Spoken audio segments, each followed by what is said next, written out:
I'd like to express my sincere gratitude towards Center for Business and Economic Research, UK, Daffodil International University, Center for Innovative Leadership Navigation, UK, and Bangabandhu Sheikh Mujibur Rahman Maritime University, and of course, Rear Admiral, Vice Chancellor, Mohammad Khalid Iqbal, and dear participant. My presentation is about illegal migration and human security in last 5 years. Maritime security and maritime migration in Asia has become increasingly a touchy issue as refugees and migrant workers are navigating the region by the Bay of Bengal and enter an epic of crisis as a wave of migrants and refugees attempted to cross the sea and to reach Southeast Asia. And many Bangladeshi workers, they risk their lives on overcrowded fishing boats and traveling across the Bay of Bengal. And many people are being abducted and kidnapped, and then they are taken into a larger ships anchored in international water under Bangladeshi, outside the Bangladeshi maritime boundaries. Now, the international law, there is accepted international and universal and regional levels, that is a non-refoulement theory. That theory is said that no state shall expel or return a refugee in any manner whatsoever to the frontiers of territories, whether his life or freedom that would be threatened on account of his race, religion, nationality, membership of a particular group, of a social group, or political opinion. That thing is challenged in our country, like the Rohingya issues. The major challenges, the climate challenge, climate change is one of the issue, and the rising the sea level in Bangladesh, and that will submerge a significant proportion of the land. And climate change will only cause the environmental disaster, but also will drive a massive social changes as millions of people migrates from devastating areas. And river erosion, you know, that is directly, indirectly affected the people, and they are migrating from one disaster-prone area to another disaster-prone areas, and their families and the peoples, their minds and body, they're moving one place to another place, and forced labor migration is happening in our country. And you know, the pursuit of globalization and the benefit, to get the benefit of the globalization, workers, both skilled worker and both unskilled workers, they are forced to look for a better life and employment. And they're moving from one state to another state by land or by sea. And this globalized economy that fosters demand for diverse types of exploitation and human smuggling and human trafficking is one of them. And that is practiced by the intermediaries aiding undocumented migrants in crossing our international borders in large groups for financial gain. And these organized crimes operate systematically by corporate agencies outside the purview of law.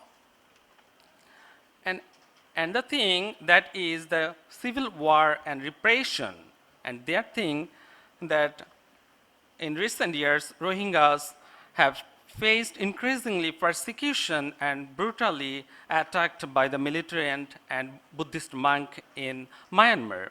And thousands of men, women, and children from Myanmar to Bangladesh, they escape out to sea as thousands have drowned, victimized by human traffickers, and face an uncertain fate.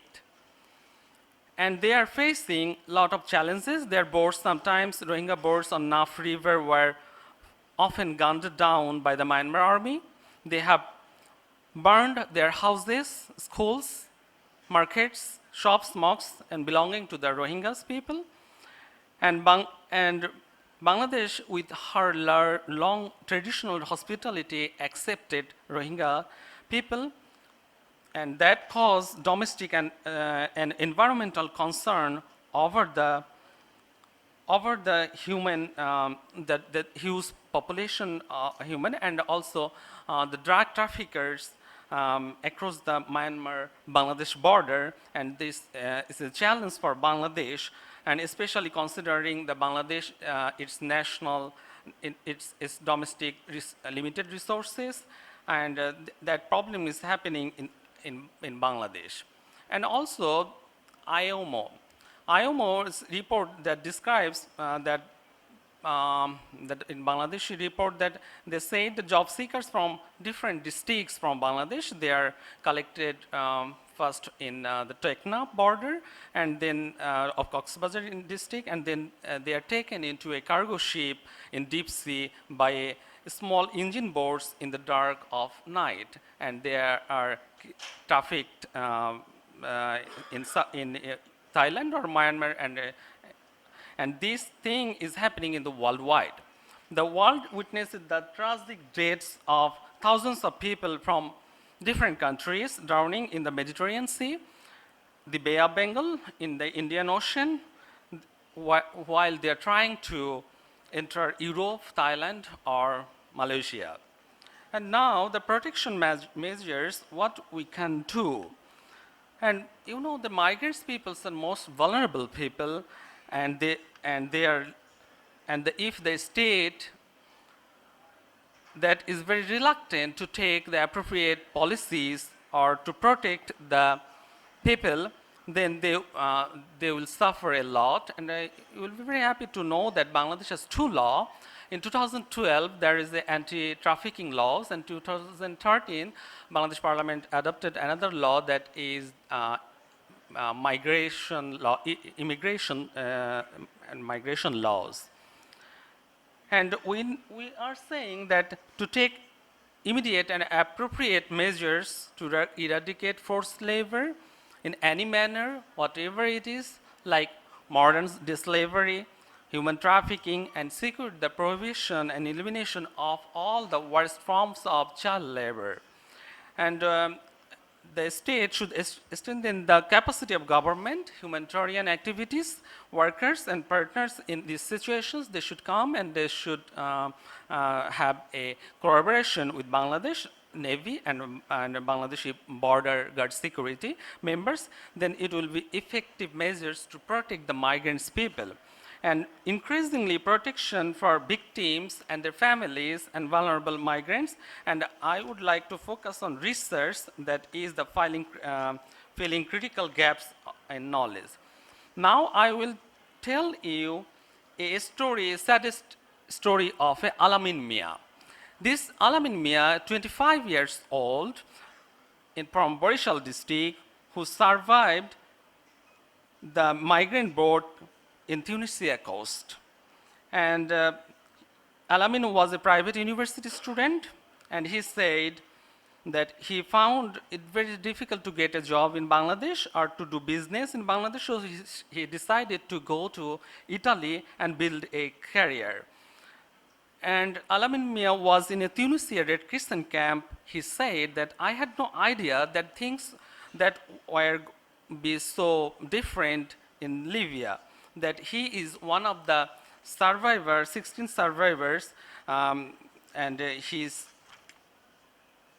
with Bangladeshi board. Alamin said that a mafia group held him in Libya and dozens of other hostages in camp of Libya, and the camp was hell for them, and they spent there without food and water, and 66 people lived in a single room. They had only one toilet.